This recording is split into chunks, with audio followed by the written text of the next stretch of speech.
Good evening, everyone. Today is June 18th, 2024. Most gracious Heavenly Father, we thank you, God, for another opportunity of prayer. We thank you, God, for allowing us to see another day.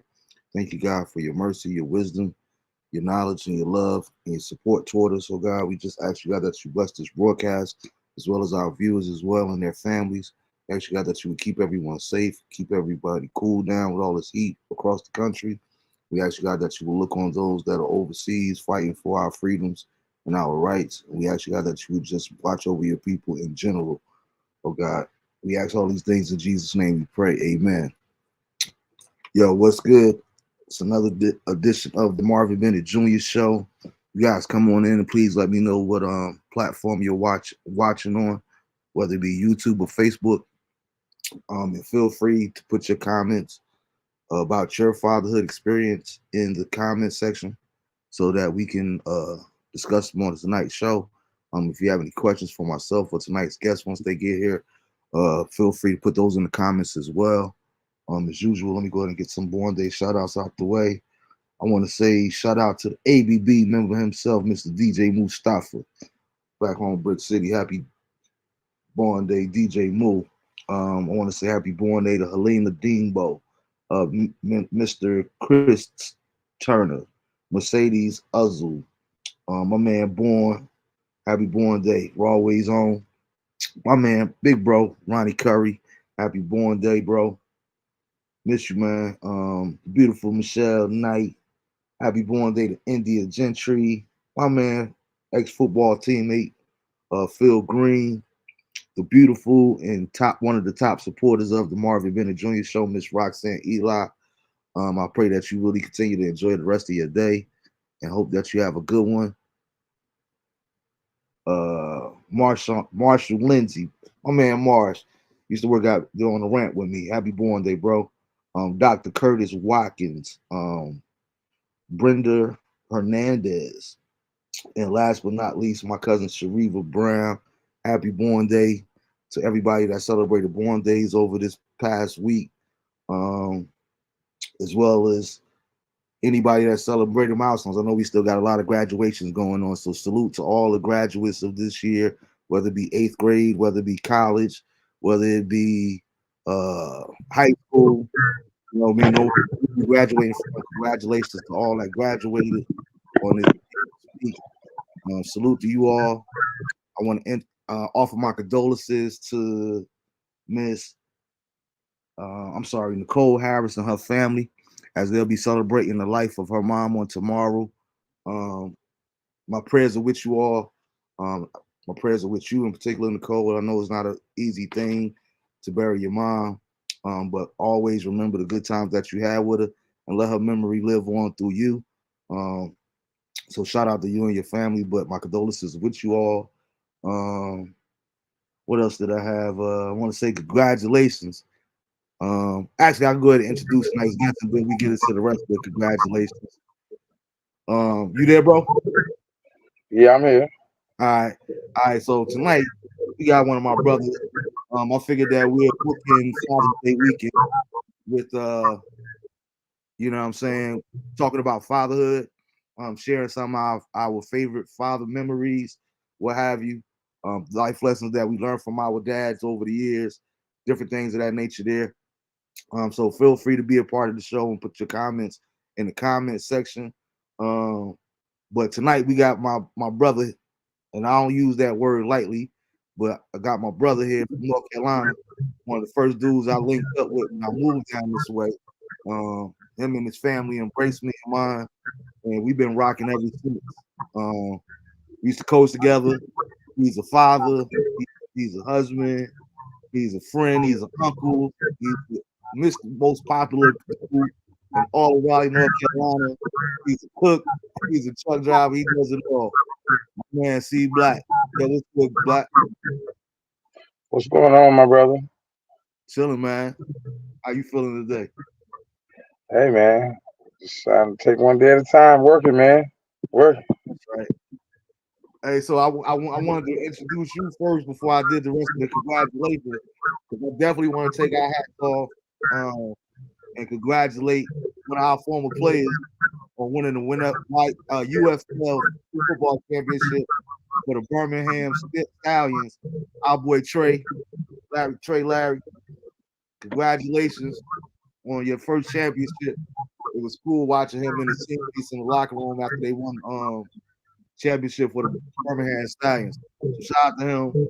And then I will never celebrate the organization. That's why tonight I got on my orange for my Knicks. But I want to say congratulations to my girl Yvette Warren, my Pisa Bryant, my man Jerome McLean, my man here called Steve Black, and my youngest son, Elisha Bennett, or 18 winning the NBA championship 2024. So kudos to those guys. Shout out to Jaylen Brown. He showed up. I actually like Jaylen Brown. We just have a hard time rooting for the organization. But another congratulations too is you guys became y'all last night with the Lakers for the most championships ever. So hats off to that. All right, so we're gonna go ahead and get into it, man. Go ahead. All right, so start off by telling the people a little bit about yourself, man. Well, 56-year-old black man from Raleigh, North Carolina, born and raised. My father was John W. Merritt. My mother was Johnny Mae Merritt. My father had a sixth grade education, but he worked for the city of Raleigh for 40-some years. He became a supervisor and he ran crews, and like I said, he threw newspapers on the weekends. He was just a hustling man to take care of his family. My mom, she worked at the school. In fact, she worked at my high school when I graduated. She was in the cafeteria. I used to eat really good.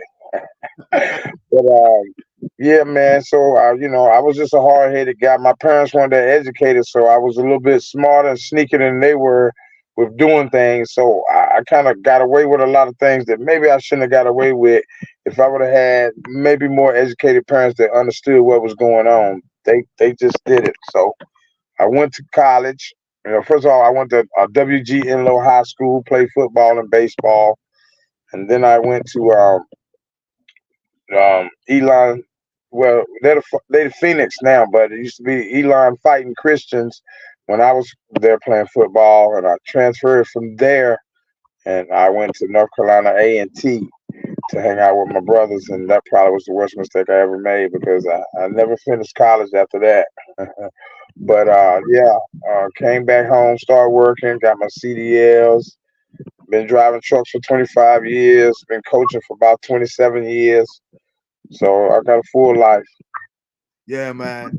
And shout out, and rest in peace to both your mom and your pops. Your pops was a very special man. I can remember, like, that's one thing I always loved about pops. Like every single day, like when we were coaching together back in the day, every single day, he's at our practices, he's at all our games. You know what I mean? It was almost like he was an honorary coach. He was in fitness every single day. So losing him was like I said earlier, actually like losing a family member. So I had to be there for my bro on that day. And one of my fondest memories is getting to the service that particular day, and you just looking around the crowd, and when you seen that I was there, it was just like we ain't say no words. I can see on your face like, yo, my bro here for me, man. So I was glad I was able to get that to you. And also was glad that he sold it to us like he did every single day. Even talking to some of the parents and talking to some of the players like, yo, man, y'all need to get it together. You know what I mean? And people respected him because, like you say, he had that OG status. Didn't he play in the Negro League as well?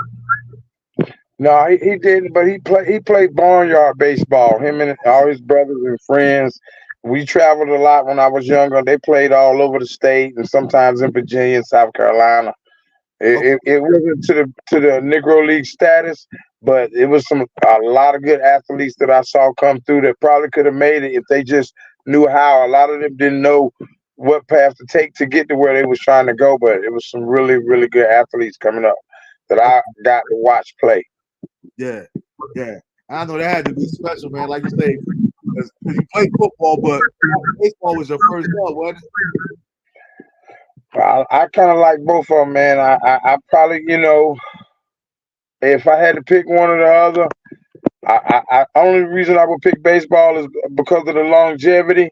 it? Absolutely. But And the you, money. you know, but as far as just playing football and being able to control a situation, football is that for me. Right. But like I said, if I could do it all over again and pick one, I would probably pick baseball because, like I said, the longevity, and I was really good. I was a pitcher, had a really good arm, and I could have probably made it to the majors if I'd have just been more disciplined, more on my game as far as my books and just staying the course. That's the problem with us black men. We don't stay the course. Yeah. So while we talk about fatherhood, talk about that a little bit from your perspective. Like, like you say, following through. Like I tell people all the time, one of the hardest things as a black man sometimes is to actually get started. You know what I mean? And once you get started, then you got the hard part out. How's it that do we get to a place? Is it just mental discipline? Is it self-discipline? How do we get to a point where we follow through with the plan that we have, the plan of action that we have in store for us? I think it's all about being held accountable. I coach youth football. I've been coaching a long time, and I hold even my 5 and 6 year olds that I coach. I hold them accountable. I mean, if you know, then you know. Like, there's no excuse for you not to do it if you know. Yeah. And as a black man, we know a lot more. I mean, we're some of the smartest people on this planet, but we don't use it for the things that we should use it for. So, like I said, just being held accountable for, what I'm saying, your actions and what you're doing. And as parents, we need to hold our kids accountable. It's always an excuse. Yeah. That's the worst thing you can do is make excuses for your children. Mm-hmm. Yo, what's good, Ty? What up, Joe? What's up, Miss Danielle? Glad thank y'all for tuning in. Like I said again earlier, we want you guys to share in the comment section some of your favorite moments of being a father, some of the things that your father might have taught you over the years, and some of your best memories of your dad. While we doing this fatherhood edition of the Marvin Bennett Jr. Show, so please put those in the comments, and we'll get to them. Or if you got a question for myself or tonight's guest, we'll get to those as well. But yeah, like you was one of the ones. Like, no, it wasn't one of the ones. You were the ones that encouraged me to get into the coaching. And I always say I'm eternally thankful for the opportunity. Like being a former athlete myself is like I always thought about coaching. What it would be like to coach my son. So that played a big part into it too. He was like, you believe in me, like, yo, man, we can do this, man. And we actually did the thing too, man. I'm not saying it because it's us, but we did the thing. But how does that feel for you now, being 10 years removed from when we coached together, seeing some of our players make it to the league, being successful and whatnot? How does that make you feel as a coach? Well, as a coach, I don't feel any way, but as a mentor, as a role model to those kids, it makes me proud because I feel like I had a hand in kind of giving them some discipline so they could stay on the right track and do the things to be productive and successful in society. Coaching football is X's and O's and it's getting them ready for the game, but it's also mentoring them, telling them right from wrong, and letting them know that, listen, man, when you're doing wrong, and when you're doing right. There's no in between. You might can say I'm sorry one time, but to keep making the same mistake and doing the same wrong thing, man, that's unacceptable. Yeah. And once again, like I say, man, it all comes back to our parents and the people who have the young kids now, man. We have to hold them accountable and keep them on the right track. Because if we don't, the prison gonna be full of them, which it already is. Yeah, for sure. So let me ask you, what in your opinion, what's the best thing for you as far as being a father? Just watching my boys grow. I got a few kids now, so just watching them grow, and I see some of my mannerisms in them, some of the phrases that I use, I see in them, and what I'm saying, and just like I said, teaching them. You know, watching them tie their shoe, ride their bike for the first time. You know what I'm saying? That, everybody, like some kids don't ride their bikes till they 10 years old. You know what I'm saying? Yeah. But, just teaching them at a young age to swim and to just do the things that a young man should be doing. Mhm. Yeah. So all right. So the follow up question to that would be, what would you say is the most difficult? And these questions are for you to views as well. What would you say is the most difficult thing about fatherhood? Well, on a real note, is being on the same page with your spouse when it comes to raising the children. Mm-hmm. Um, if you and your spouse are not on the same page, it's going to be very hard for you to get the results that you're looking for from your children, because y'all are pulling at two different angles with the children. Like my discipline and my wife's discipline is very different. I'm not a talker. They understand. I'm not gonna say something 3 or 4 times, but my wife gonna say it 5 or 6 times before they do it. That's the difference. Um, I hold them accountable. Yeah. And then, like I said, I'm from the old school, so I don't mind, saying discipline my kids. I Mm-hmm. mean, once I've learned, and there's rules and stuff, but at the same time, they gotta understand you mean business, and if they don't understand that, then they're gonna always take advantage of you and the situation. Absolutely. You act like a sucker, you're gonna get treated like a sucker. Exactly.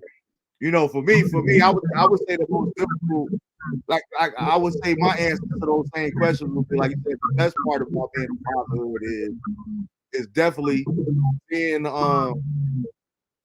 seeing the masturbation and how your children develop and who they become as men, and knowing that you played a part in that. You know what I mean?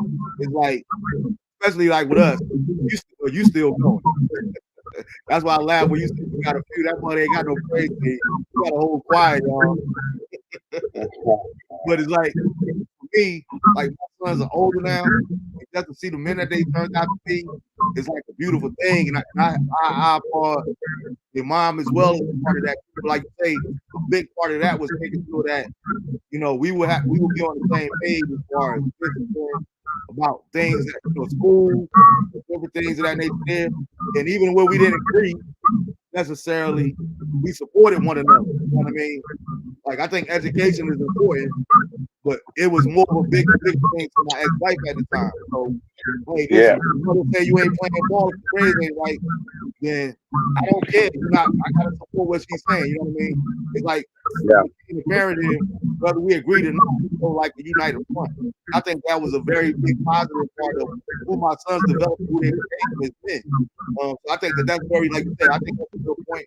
I think more people need to take that into consideration, especially, and I gotta say this, and I gotta be clear, and I mean no hate, when I say this, right? But definitely when you guys are older, you guys are not in a relationship anymore, it is inevitable for men and women alike to remove all your emotions, all your feelings for the greater good of that child. It's not about the sperm donor or your deadbeat mother and this and that kid. Like, this is my mentality, right? If they are deadbeat dad, if they're not a good mother or whatever the case may be, that's not your responsibility to tell that child that. You know what I mean? Let that child be disappointed by them. Let their actions speak for that. You know what I mean? You shouldn't start to a child's until they psyche. And I have a lot of problems with that. I see a lot of single moms, they like to treat their sons like their spouse and vice versa. You know what I mean? That's out of order. That's not the way it should be done. You got to remove your emotions and let. I heard a beautiful thing when I went to church Sunday. This lady was talking about how she divorced from her husband and they had 2 sons. She said one of the hardest things for her to do as a mom was get her sons to live with the father, because she realized she couldn't those boys how to win. They needed a father at the time. So she was able to put her feelings aside and let them go live with their father so he could raise them to be a man. It's almost like the thing with in South Central. I mean, Boys in the Hood. When Angela Yeah. died, was about to walk that found out. You know what I mean? They ain't Yeah. trying to be together. They ain't trying to link up. But look, I can't teach this boy as a mother. I can't teach this boy how to be a man. I need you to be the father that you're supposed to be. He But accepts responsibility. but that doesn't happen. That doesn't happen often. That's, you know what I'm saying? The point I'm And making. that's the thing. Yeah. When these women get overwhelmed, then they reach out to the father. But and then when it's over, then they go on back again and let them do the same thing instead of, you know what I'm saying, like you say, dealing with the father. It's pride, and they won't let, you know. Sometimes it's financial reasons behind it, but most of the time it's just pride. They feel like, yo, I ain't letting my baby go. I ain't giving up my baby. But it's not giving up your baby. It's saving your baby life because you can't handle him, and he finna put you in more situations that Yeah. you worse than you're in now. But they don't see it until it's too late, until they got to pay bond money or be at the morgue or go to the prison and visit them. They don't see it. And like I say, I'm from Southeast Raleigh. I coach kids in Southeast Raleigh. One of the I'm not gonna say it's the worst area, but a lot of crime and drugs do happen over in that area, and I see it all the time. I see single parents, and I deal with kids like you say that sometimes are 22 years old, but I coached them when they was 9. Yeah. And I'm still talking to them when I see them, trying to get them on the right track. But you know, out of sight is out of mind with those kids. So Yeah. that's why I really preach sports to these kids, to everybody, because sports is a discipline. Mm-hmm. You know what I'm saying? You know, you got to be disciplined to play the game, to win, to execute. So I use sports as my platform to discipline and make the kids' minds stronger so they can withhold. I mean, you know, just stay away from all the stuff that's wrong.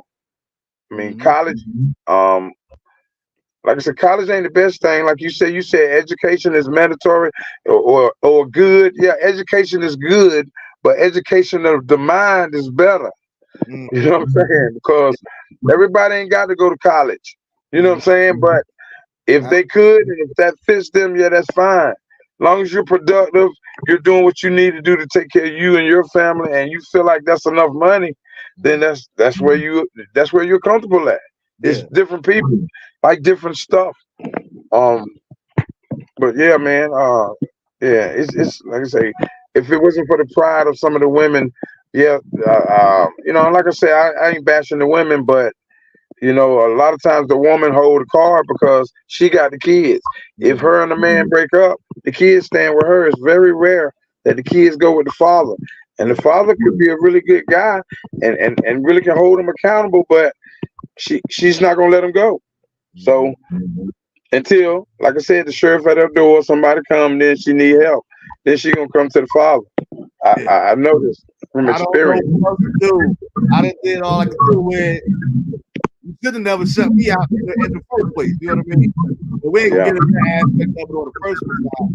But yeah, for all my sisters out there that are single mom and trying to navigate co-parenting and men, please, I would encourage you to allow that child's father to be a part of his life. You know what I mean? Because one thing that I was told about raised and I wholeheartedly believe is that everybody can be accepted parents. But one thing that we can't do is, as a man, I can never teach a girl or a daughter how to be a woman. I can't relate to that. Just like a mom can't teach a young man how to be a boy. I mean, I teach a young boy how to be a man. It can't happen. You can be accepted, but you can't teach them how. I have no experience in life as a woman. So I can't prepare a daughter for what it's like to be a woman. No more than you can do a young boy what it's like to be a man as a mother. I believe that wholeheartedly. I think that we got to do better as a community. That was another part that I liked about it too, about working together because so many times, you know, like you said, you got all these brothers out here, and sometimes the fathers aren't perfect. So it was real cool for me to be a part, to be that male figure in their life. You know what I mean? For us to play on Saturdays, they try to beg. They don't want to stay at home with mom. They want to come to your house and spend the night, or my house and spend the night. You know, different things of that nature. And we keep them off the street at the same time. You know what I mean? So always never take that lightly. Especially like now when we see some of those same kids going back into coaching, and the minute they develop, you know what I mean, and you still doing that. So that was always a beautiful thing, man. And for me personally, one of the reasons I love sports so much, like I talked about earlier with football, like I think that football was the best tool to prepare me for life. Never played, never had that opportunity to then take. I played high school. And one thing that football taught me, like I said, use the key word. It taught me discipline. It taught me accountability. Being where you're supposed to be at. Don't be there where you're supposed to be at. At a particular time, at a specific time, there's consequences. Teaching me how to play within a unit. You all don't have to like each other. You all don't have to get along. But we're here for one common cause. You got to play your role on the team. You got to do your role on the team. You got to do my role on the team. And what it did was it prepared me, not even knowing, for life as a man. The same way in the workplace. You know what I mean? Everybody doesn't have to get along. I got to say, I hit the gate. All we got to do is do what we're supposed to do. But I don't know why I would be at if I didn't have football what it takes to be a team player and how to work with other people.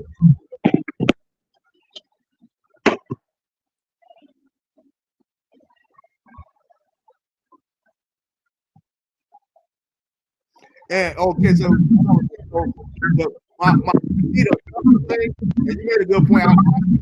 I definitely don't disagree.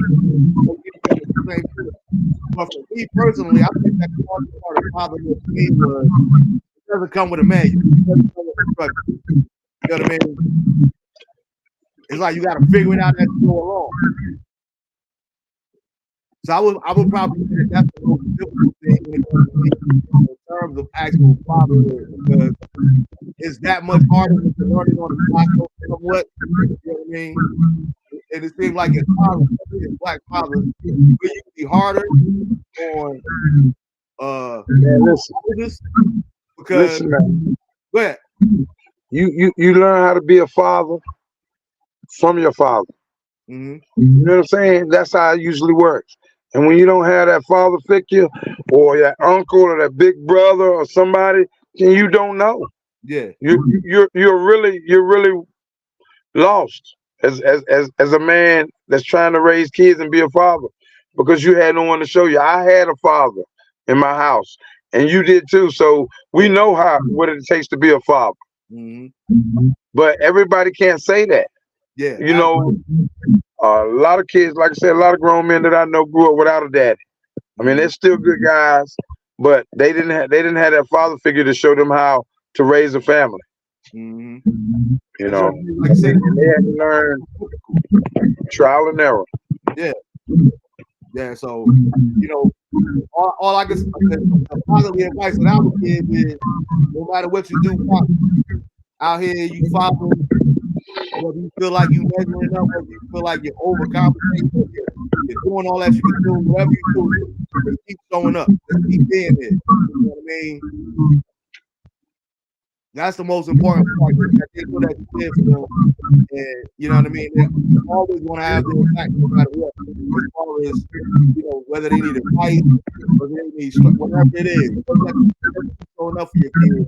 I believe everything else will work itself out.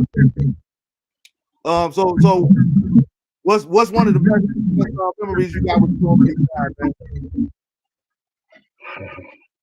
Man, like I said, man, I just, like I said, my dad was my best friend. As of course, as a youth, you know, you really don't understand. My dad was very firm and stern and didn't play any games. But as he got older, he got softer.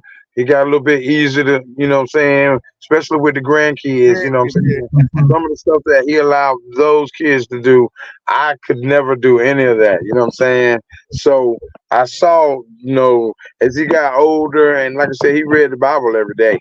But you know, he just mellowed up, man, and like I said, just loved on all the grandkids, man. And like I said, they all used to just want to go to his house and just sit around him in his 95-degree house, because he had it hot up in that place. You know what I'm saying? But yeah, man, it was just, like I say, a lifetime of happiness when it came to my father, because, like I said, I mean, we'd sit down, we could talk about World War One, we could talk about the Civil War. I mean, we could talk about football, baseball, golf. And he was, like I said, he had a sixth grade education. He learned how to read, reading the Bible. So, I mean, he, you know what I'm saying? But he was very articulate, and you definitely couldn't tell that he had a sixth grade education if you were ever around him. Yeah, you definitely didn't know that. I didn't know that. Yeah. That's facts. Yeah, he ran a crew of about 15 guys with a sixth grade education, and he's putting water mains up under the road when they bust, and mapping out stuff like that, and with a sixth grade education. Mhm. So like I said, education ain't everything. Education of the mind, you know what I'm saying, is more important. Yeah. And like that was my thing too. Like, you know what I mean? I wasn't mad. I wasn't never going against my ex-wife as far as education. That's my thing though was always you gotta do something. Like you said, education ain't for everybody. I don't care whether you go to the military. I don't care whether you get to a good job, or you have a carpenter, whatever it may be. You learn your trade. You just gotta do something. Sure. That was my main thing. No, that's real. You know what I mean? You gotta do something. For me, I got two. That's another question. But one of my best memories as a kid, my father used to drive charter bus, and I remember one day he had to be he get a route around the time that I had to go to school. He dropped me off at high school in this charter bus. I seen like maybe two or three of my teammates on the way, and he let them on, and we pull up in front of them. Everybody like, yo, charter bus go ahead. We get off, man. It felt like a rock star, man. It felt like a rock star. Everybody looking to see who getting off the bus. This being my friend, this nigga somebody popular, so going up in this charter bus. It was just me and my old sister. That was one of my favorite memories of my life. What would you say? What would you say is one of your best life lessons?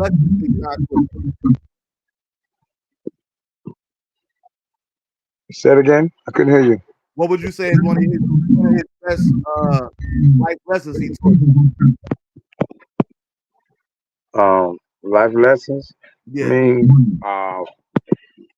man, he was just a hard worker. Like I always tell everybody, and this is true. I say you can call me a lot of things, but you can never call me lazy. You know what I'm saying? Because I'm always hustle. I'm always work.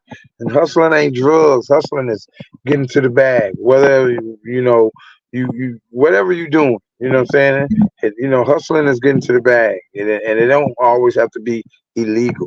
Hustling is definitely not illegal. So, like I said, man, he worked for the city of Raleigh. He threw newspapers on the weekends. He worked 24-hour shifts. He was on call. So he'd get up in the middle of the night, a water main break. He going to change. He going to fix it. Sometimes they be out there 14, 16 hours. Man. That type of stuff. So, like I said, just being a go-getter, life lesson. You know what I'm saying? Like, ain't nobody gonna give you nothing if you don't go out here and get it. Mm-hmm. I agree. For me, it was, I remember I was about 11, 12 years old. I had no idea why he was telling me this. But I learned sooner or later. I learned. One of the things that my father taught me, even as a child, was never get in, never mind grown folk business. From the government.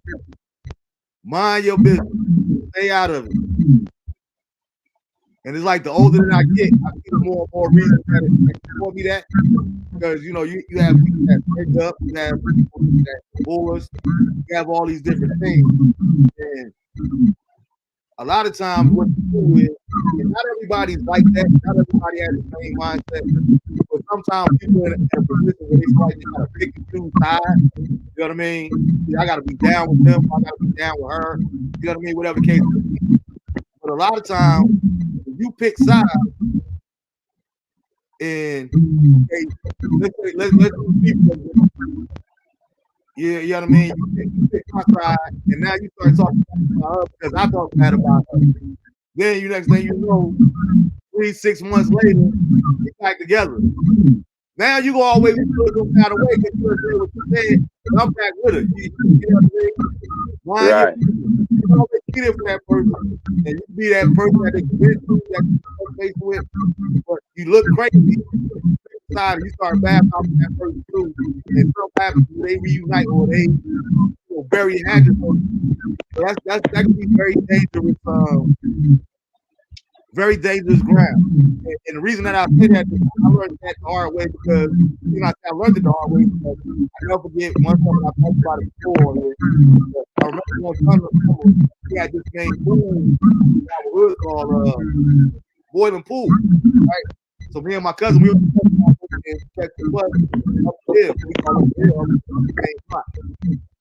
And while we waiting, there's a couple that come out of the grocery store and literally fighting, like physically fighting. Girl, and, the guy. So of course, the guys get so we watching it at the point where he like almost beating it down. Dude, we go over there, minding grown folks. We go over there and pull it off. You know what I'm saying? Me, my cousin, we started giving him the work for us, right? Just to get him off of us. Next thing you know, all I see is black and stars. This chick done now, with a bloody face and everything. She picks up a 2x4 crack in the back.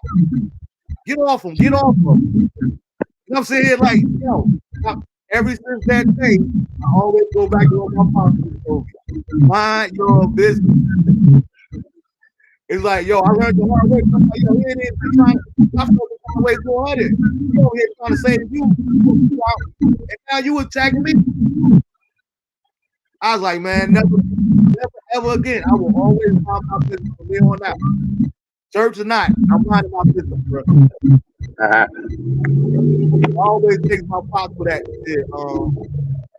Did you have anything else about fatherhood?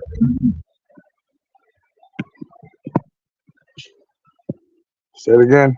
Did you have anything else on fatherhood? No, man, you just gotta love your kids, man. Love them, but discipline them. You can love your children and still discipline them. And I don't think people think that you can. I think they think love is letting them do what they want, but that ain't love. That's ruining them. That's being a crutch and being somebody that's really enabling their kids to grow up and be self-supporters of themselves. But like I said, that's just the way I feel. And I got 7 children. Yeah, I feel you on that. I was looking for this post. I wanted to get your thing up.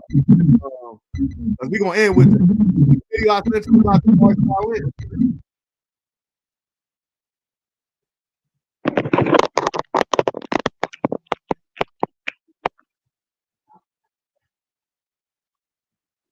You heard me back? No, I hear you. Say it again. Did you see the video I sent you about my lit? I got an Android, man. You can't be sending no videos and stuff while I'm doing this, bro. Well, did you hear about it again? Well, we're gonna end the show on that. I'm looking for this post real quick. Because I wanted to hear you. Where is it?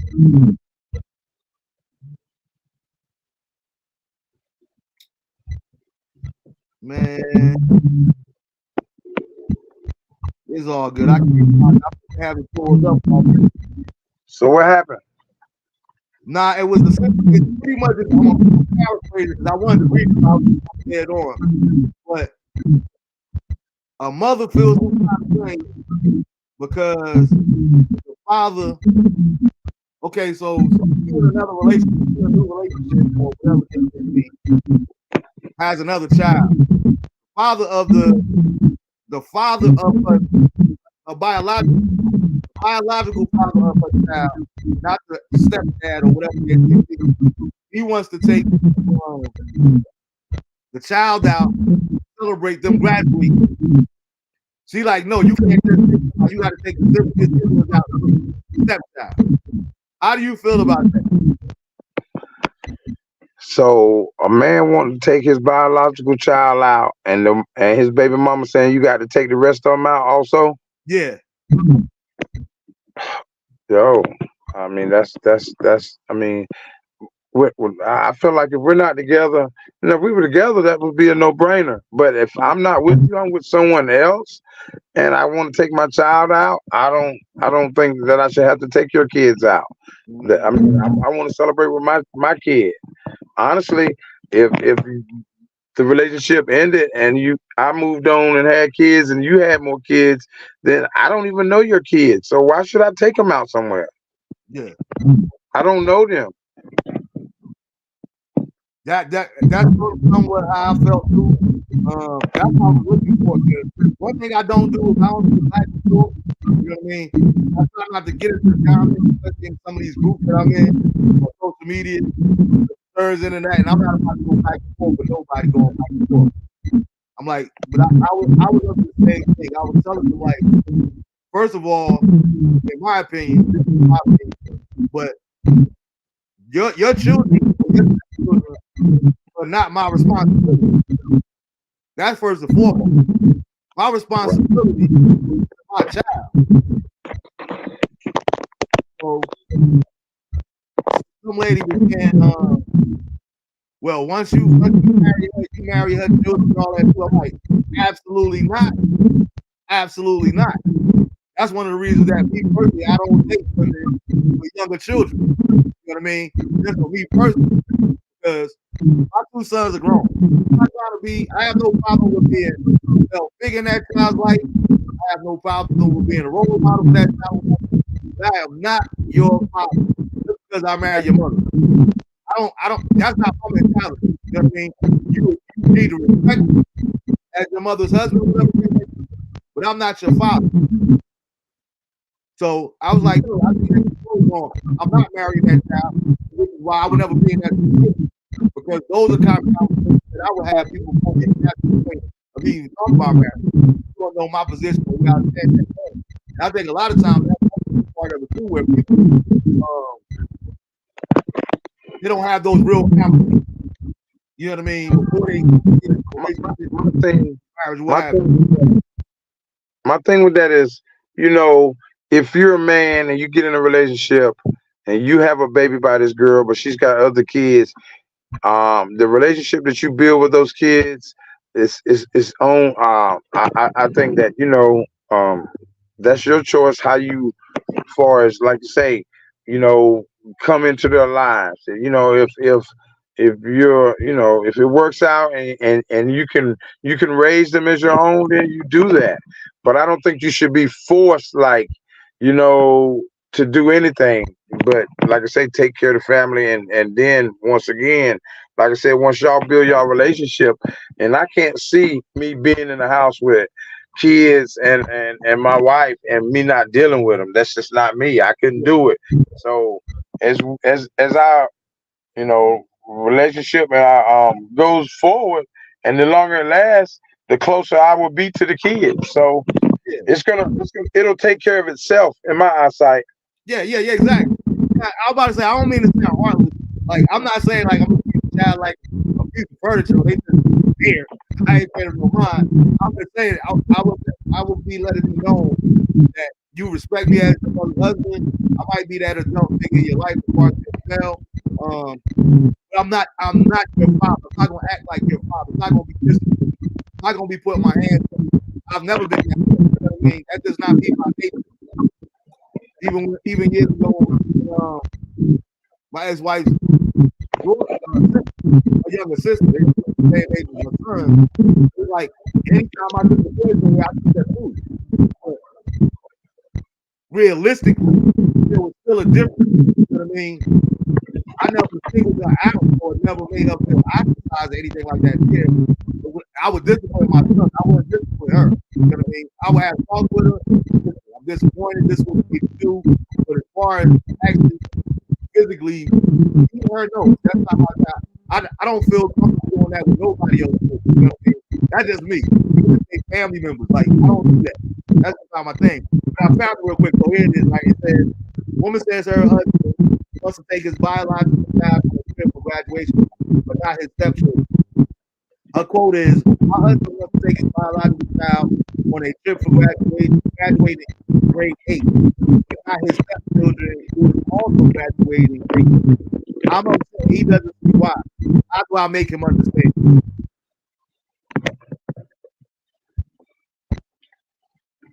I mean, yo, so he married to Shorty. And she Yeah, married. I had it right. I had it backwards. This Yeah, was, you got messed up, man. yeah, this Well, was husband. they graduate from the same school? I don't know. It just say that they both graduate from the same grade. I mean, if they're in the same house, then they should be going to the same school. You know what I'm saying? So in that aspect, I got to change my vote because I would be like, well, I mean, they same grade. That's what you said, Yeah. and they in the same house. It don't say whether they live together or not. Yeah, He wants to take his biological child. house, bro. And And he married this woman. Yo, I mean, I wouldn't. I'm thinking that the biological child is in a separate household. That's my thinking of it. That's how I interpret it. Ah, yeah, okay. So one cat said, "Nah, that's right. That's not right." Another one said, this is my forte. There's so many variables that instantly pop in my head that I don't know enough about to be able to get insight. The reality is, he is not obligated to. She can take her own child on one. Me personally, I wouldn't get all the way to this point and not have clear boundaries around that anyway. This can't be new for them. Exactly. Another young lady said, "I see no problem with Texas." Somebody else asked, how long have they been together, married? See the signs of this stuff like this. What's his relationship with their son? Easy fix. Tag along and take their son. However, this doesn't really solve the problem. It kind of covers it up until later. This is my comment. My comment was, number one, my point of view is just that. Minds and minds alone. So anyone that's reading, if you disagree, you can judge your mama. Two, you as the mother can't make me understand nothing. You can say your thoughts to your feelings, but it's okay to disagree, agree to disagree. Number three, I see nothing wrong with his perspective. The stepchild is not his responsibility or his obligation. My child is. Having said that, I know a lot of people feel it's wrong. What do you do? And for one, you need to do for the siblings as well. I call that BS. I'm not going to not do mine because that's the mother's thing. I have to stand before God on judgment day and say why I didn't do a thing, and because I didn't treat my child the same as the sibling because that's what their mom thinks is not a good enough thing. Now, what I mean by that is, so many times you see that too. I've seen different skits and different things on social media where they play out like that, as far as if you can't do for all of them, don't do for none of them. I don't think that's fair to my child. If I can afford to take my child on a trip, I can't afford to take 2 or 3 other children. Why should my child have to miss this opportunity of creating a memory together? No, but your child is not in that household, correct? Again. Yeah, the child's not in that household. Oh yeah, no, I can do a private trip with my child. I ain't got now. I do something with your children. We can go out, me and you and them. We can go somewhere and enjoy ourselves. But next weekend, I'm going out with my baby, and we're gonna do some stuff. And I'll be back. Because that's my responsibility. You know what I mean? I don't mind stuff, but it's not my responsibility.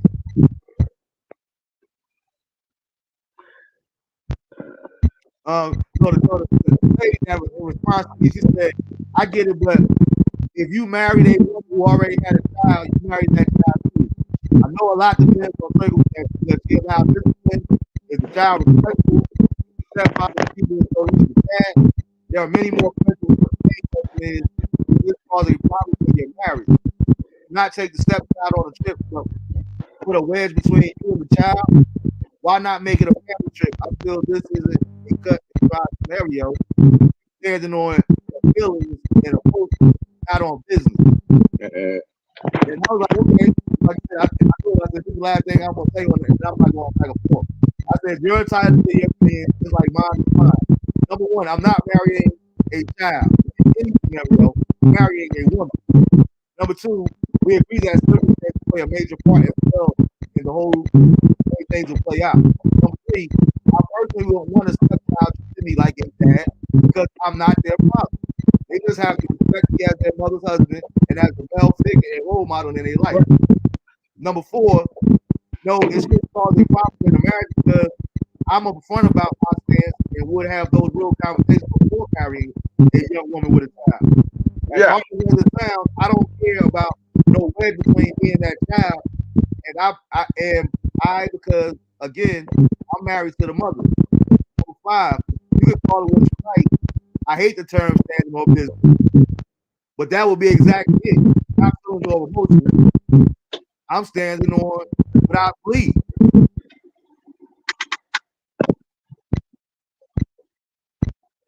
Well, like I said, it's so many different scenarios, but at the end of the day, our responsibility is to be a father to my child. Period. you got to communicate in a situation like that. That's all. Absolutely, absolutely.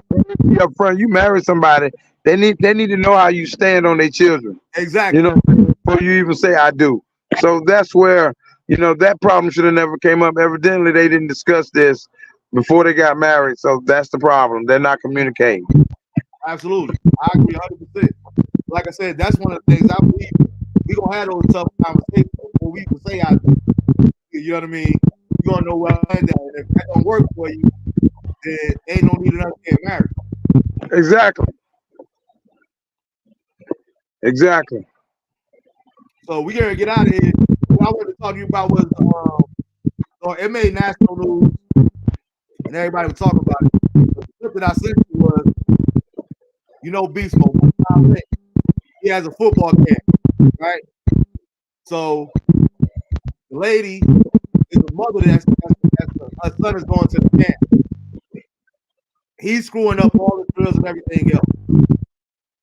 Marshawn Lynch heard that little kid, like, yo, get the F out of here, whatever, or go run some laps, do some push-ups, whatever it may be. So the mother comes to him after the session is over. And he's like, he's kind of like going off on him. He's irate because he's cursing out there in front of children, what have you. And Marshawn keeps asking repeatedly, are you here with a man? Are you here with a man? What difference does it make whether I'm here with a man? He said, I would rather speak to a man in this situation. You know what I mean?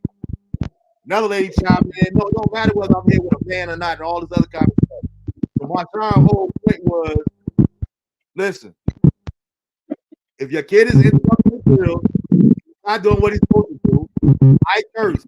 I'm going to curse at something like that kid. So I think I'm curious to your approach or how would you approach that situation? Do you feel like my son was wrong, or do you feel like the parents got right? It depends on what you mean by interrupting the drills. Like if he just can't physically do the drills, that's not interrupting the drills. He just don't cut it. But because it's only one of him and a whole bunch of other kids, I wouldn't exclude him from the drills. He just ain't got it. And I know. And if his mama asks me, I'll tell her, look, but